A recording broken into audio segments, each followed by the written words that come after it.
Сайн байцгаана уу?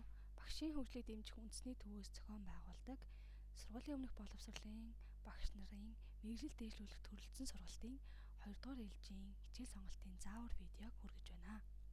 За хамгийн түрүүнд бүгдээрээ багш цэг эдүү цэг хэмээн буюу багш платформдоо нэвтрэн орноо.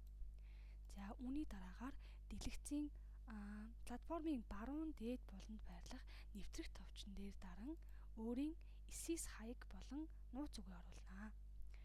Үүний дараагаар илэрхийллийн нийлбэрийг оруулна. За ингээд платформд нэвтэрсний дараагаар сургалтууд руу орноо.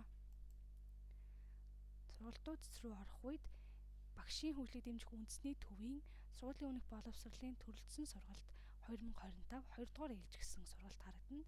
За сургалтын дээр сонгоод дараад орноо.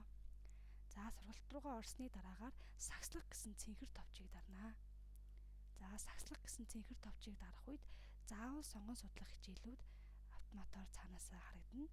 За сонгон судлах хичээлүүдийг 5 хичээл байгаа. Та бүхэн дурын 1 хичээлийг сонгоноо. За ингээд дурын 1 хичээлийг сонгоод сагслсны дараагаар сагс үзэх гэсэн цэнхэр товчон дээр дарнаа.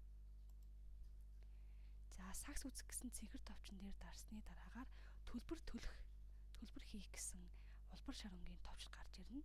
За энэхүү товчон дээр дарнаа. За ингээд баталгаажуулах дараад төлбөр амжилттай төлөгдлөө гэсэн ногоон бичиг гарч ирэн хичээл сонголт дуснаа. За та бүхэн сонгосон хичээлээ харахын тулд платформын баруун дээд буланд таны нэрний доор байрлах миний сургалтууд руу орноо. За миний сургалтууд руу орох үед таны сонгосон хичээл маань харагданаа. За ингээд хичээлийн ард байгаа дэлгэрэнгүй гэсэн бичиг дээр даран хичээлээ сонгон судлаад үзээд явах нэ.